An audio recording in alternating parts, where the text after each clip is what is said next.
Shedeur Sanders should have been picked in the first or second round. If y'all don't see that the NFL had it out for Shedeur and made an example of him, something must be wrong with your brain. So I was watching the first round of the NFL draft, and I'm like, okay, Shedeur didn't get picked in the first round. That's cool. But then the second round came, and he still didn't get picked. And I'm like, hold up. How is he still not picked? Fast forward now, he was selected in the 5th round. And I'm like, now I know why. It makes sense. So y'all remember what his father said, right? Deion Sanders?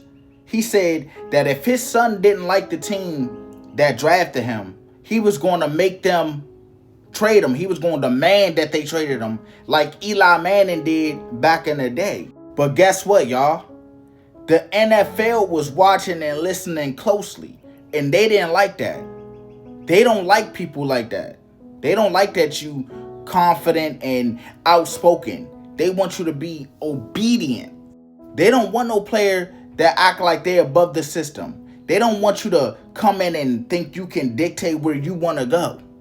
They want you to smile and be grateful to where they want you to go, where you're selected at. But what you see that happen is that teaching Shedeur a lesson, and any other person who wants to think they're above the system like Shedeur did, or like his father thinking they can get traded to another team if they ain't like that team, that no, it's not going to cut it like that. It's not going to work. They let Eli do it, but why not him? So the NFL probably called up on teams like, hey, don't draft Shedeur.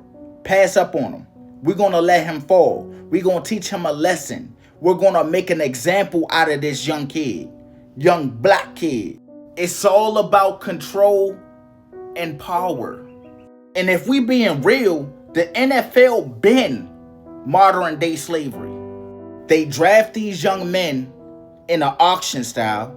No say on where they go, how they get treated, who own their rights. Essentially, they just a product.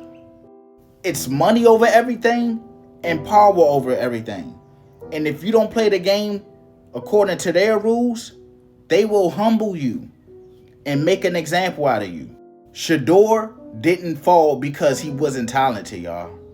He fell because his father was talking too much. He showed too much independence.